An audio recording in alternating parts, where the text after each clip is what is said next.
Sou professor titular de psiquiatria e trabalho na área de dependência química há mais de 40 anos, né? E tenho, acho que, uma longa estrada. A minha interpretação básica sobre esse debate é que existem dois movimentos. Você tem os ativistas, que defendem a legalização das drogas. E os ativistas são legítimos. São os principais jornais do país, Folha de São Paulo, o Globo, a própria Rede Globo, né, a mídia na internet. Você tem um grande segmento da sociedade, grande, mas bastante minoritário, que defende a legalização das drogas. E esse ativismo pela legalização, no meu julgamento, contaminou o Supremo Tribunal Federal. Eu, como um professor já com anos, me dei o trabalho de ler os votos dos ministros do Supremo Tribunal Federal.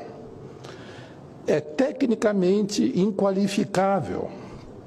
Eu, por ter PhD em psiquiatria pela Universidade de Londres, eu me sinto envergonhado que as nossas leis sejam baseadas nas pesquisas mencionadas nesses votos dos ministros do Supremo Tribunal Federal, que, do meu modo de ver, está dentro de um ativismo que está absolutamente em descompasso com as famílias do Brasil e com a própria ciência.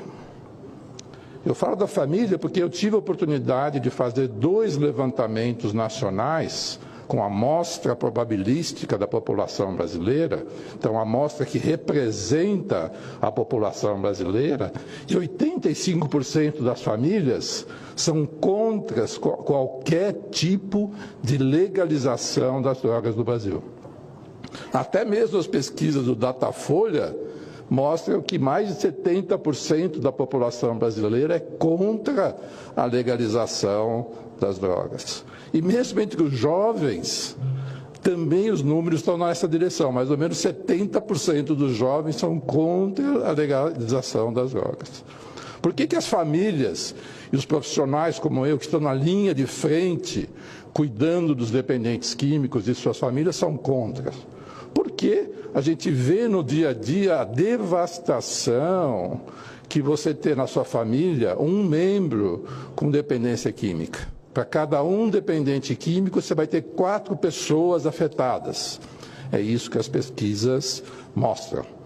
Então, é natural que quem foi afetado, e qual família que vai poder falar aqui de peito aberto que não foi afetada pela dependência química? Pode não ser o filho, mas é o sobrinho. Não tem ninguém aqui nessa sala, não tem ninguém nesse Congresso Nacional que não tenha sido contaminado pelo uso indiscriminado de drogas. Então, é por isso que não só as famílias, os eleitores desse país, os cidadãos desse país, têm um sentimento visceral contra essa decisão ativista do Supremo Tribunal Federal, como os próprios profissionais. Quando nós vamos ver as pesquisas mais recentes nos Estados Unidos mostram que 44% dos estudantes nos Estados Unidos estão consumindo maconha. Nunca na história dos Estados Unidos teve um índice tão alto de usuários de maconha nos Estados Unidos. Qual é a consequência disso? Piora da capacidade cognitiva nas escolas, piora do número de pessoas que se formam no college americano, são pessoas que não conseguem ir trabalhar. Nos Estados Unidos você tem 7 milhões de pessoas que não fazem nada. A gente chama aqui no Brasil de nem, né? Nem trabalha, nem estuda. 7 milhões de americanos que não trabalham, né? E a maconha está na essência dessa atitude.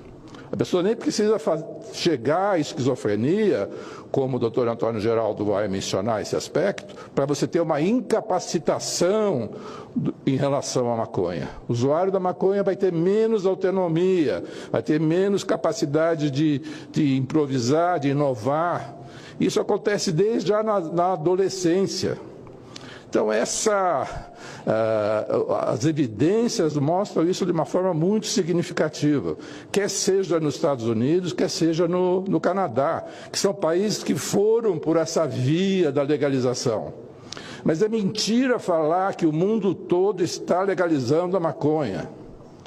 Eu faço parte de grupos das organizações das Nações Unidas, da Organização Mundial de Saúde. Se você vê os países asiáticos, os países do Oriente Médio, na China, vê se as pessoas estão discutindo a legalização. Não é verdade isso. Quem fez essa experiência ousada foi os Estados Unidos e o Canadá. Mas basta olhar nos números dos Estados Unidos e do Canadá para você ver o absurdo que é caminhar na legalização. Não só o aumento do consumo nos adolescentes, as consequências já que se medem do consumo desse grupo social, né? E aquilo que foi falado pelo deputado Osmar Terra, o aumento do tráfico. O tráfico não parou. O tráfico continua, porque alguém que monta uma loja de maconha nos Estados Unidos, ele paga impostos e tudo mais, mas o tráfico continua vendendo na esquina sem pagar impostos e com maconha de concentrações muito mais fortes. O Supremo, por exemplo, vai estar legalizando a maconha, o cigarro de maconha ou o cigarro eletrônico de maconha, que já é um produto que já existe, que tem uma concentração de THC, que é o princípio ativo da maconha, ao redor de 90% a 100%. É um mercado complexo, que aí que quando eu olho nos votos dos ministros do Supremo, só posso ter vergonha. Ter vergonha que a nossa saúde pública, que o futuro dos meus filhos, o futuro dos meus netos vão estar sendo comprometidos por uma decisão absolutamente descolada dos valores da família brasileira e da ciência brasileira, né? Eu acho que essa casa discutiu, na época da lei, se nós íamos estabelecer volume para determinar o tráfico ou não. Foi uma discussão enorme aqui. Eu tive o privilégio, mais uma vez, de participar. E foi decidido que não iria se determinar o número, a quantidade de droga para determinar porte ilícito ou não. Porque a experiência dos outros países mostra, se você determinar que a qualquer quantidade, se for 60 gramas é um número aventado, você fala, vai ser 60 gramas de maconha, o pequeno tráfico só vai fazer o transporte de 60 gramas de maconha. Se for 60 gramas de skunk, que tem uma concentração de 20%, é como se você estivesse carregando 1 quilo de cocaína, né?